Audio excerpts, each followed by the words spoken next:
Dans la brume épaisse qui recouvre la mer de Chine orientale, une silhouette singulière fend la nuit. Un bâtiment au flanc vert sombre, marqué de grandes croix blanches luminescentes, visible de très loin, trace sa route droit devant lui, où tant d'autres zigzags pour survivre à ces eaux mortelles. C'est l'Awamaru, qui maintient un cap rectiligne. Son itinéraire a été dûment communiqué au renseignement naval américain, et ses marques distinctives disent haut et fort qu'elle bénéficie d'une protection formellement garantie par Washington et Tokyo. Les manifestes officiels n'annoncent que des médicaments et des colis de secours destinés aux prisonniers de guerre. Pourtant, à Singapour, des dockers rapportent une scène troublante. À la nuit tombée, des caisses de bois massives remplacent la cargaison banale, chacune si lourde qu'il faut 6 hommes pour la déplacer. Des sentinelles armées interdisant toute curiosité. On souffle qu'elle transporte quelque chose de si sensible que l'empereur du Japon ne peut se permettre de le perdre. Bateau intouchable, disait-on. Et pourtant, 16 000 plus loin, une silhouette non identifiée fonce à vitesse de guerre, verrouille son écho et semble en savoir beaucoup plus qu'elle ne le devrait. Prêt à frapper. En 1944, le théâtre du Pacifique n'a plus rien du chaos des premières années. Île après île tombe aux mains américaines, les lignes logistiques japonaises craquent, mais l'ennemi reste redoutable, surtout dans les eaux peu profondes du détroit de Luçon. Le 11 mars, glisse hors de la cale de Portsmouth une flotte sous-marine flambant neuve, l'USS Queenfish, sous-marin de classe Balao, rapide en grande immersion, quasi muet sur ses moteurs électriques, conçu pour des traques prolongées, armé de 10 tubes lance-torpilles, d'un canon de 5 pouces et d'affûts anti-aériens de 40 et 20 mm. Après essai rigoureux et entraînement final au large d'Hawaï, la Queenfish appareille pour sa première patrouille le 4 août, avec un ordre simple: désorganiser le trafic ennemi, repérer les convois et couler tout navire adverse à portée.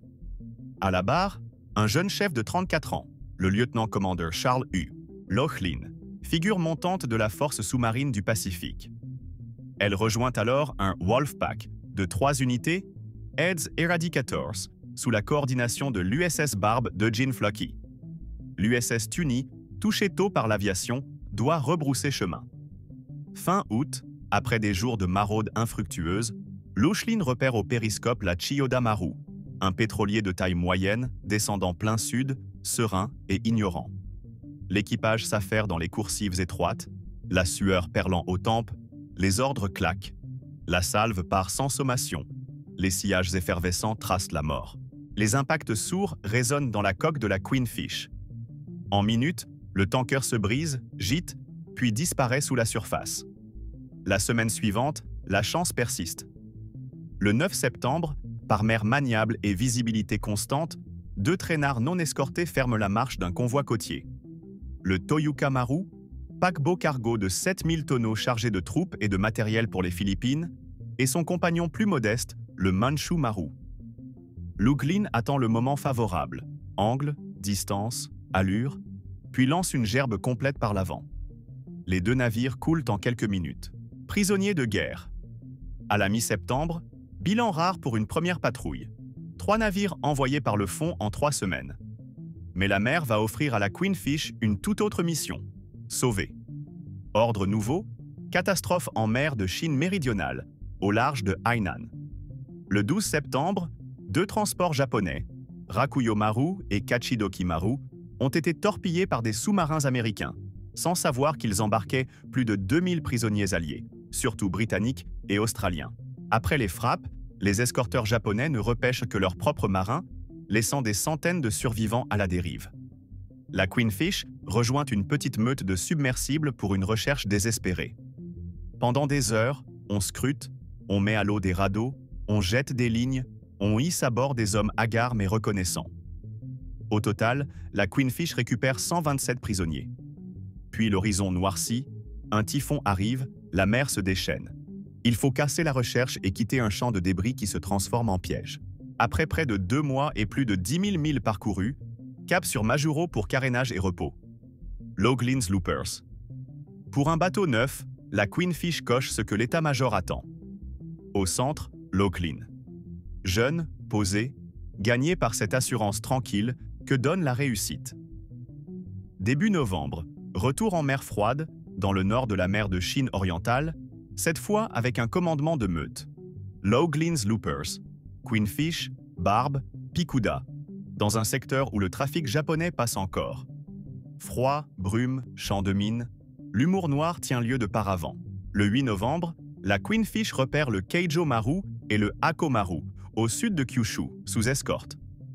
Profitant d'un grain pour masquer l'approche, Loughlin tire à moins de 2000 yards.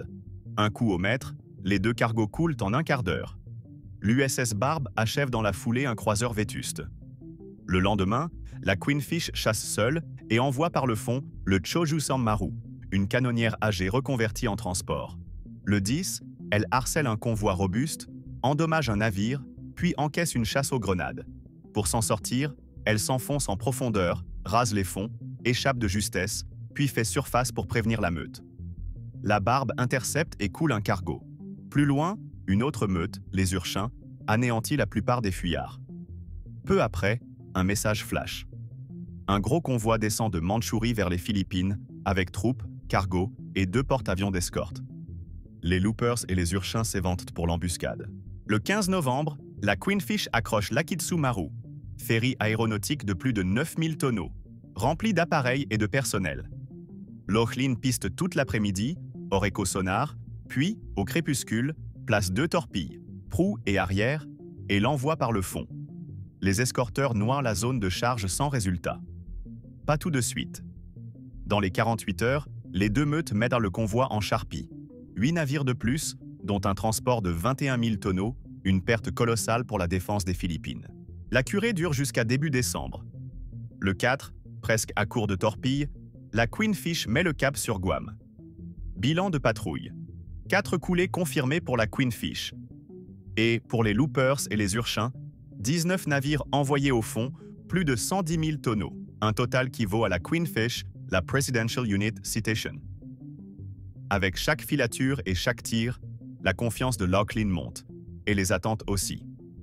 En mars 1945, après une 3e patrouille bredouille, la Queenfish repart pour sa 4e.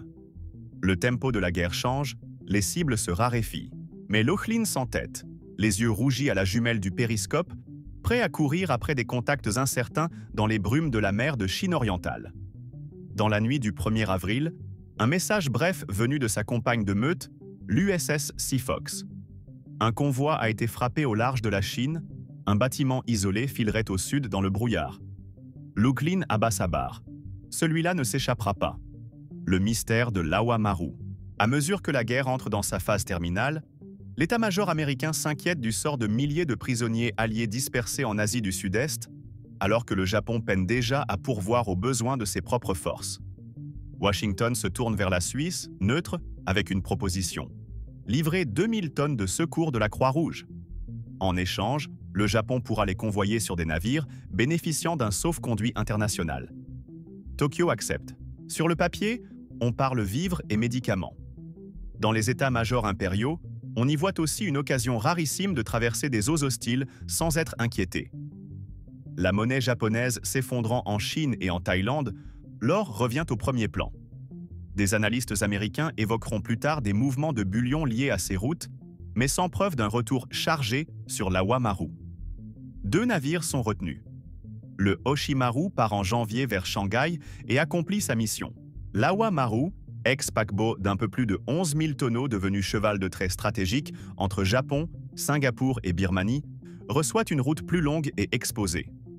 En 1945, après des milliers de milles sous divers statuts, Tokyo lui donne un dernier ordre. Décharger l'aide humanitaire à Singapour début mars, puis poursuivre plus au sud avant de remonter. Le 28 mars, elle repart pour le Japon avec plus de 2000 personnes à bord. Des rumeurs s'installent.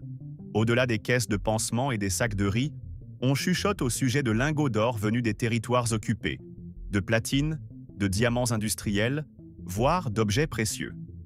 À quai, des témoins parlent de chargements nocturnes inhabituels, de caisses énormes sous bonne garde.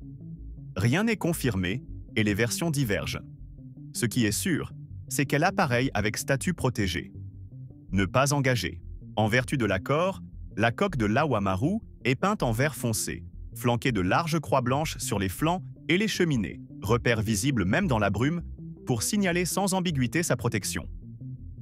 La marine américaine reçoit tout l'itinéraire. Départ de Singapour, route par Formose et les Ryukyu. Arrivée attendue à Nagasaki le 4 avril.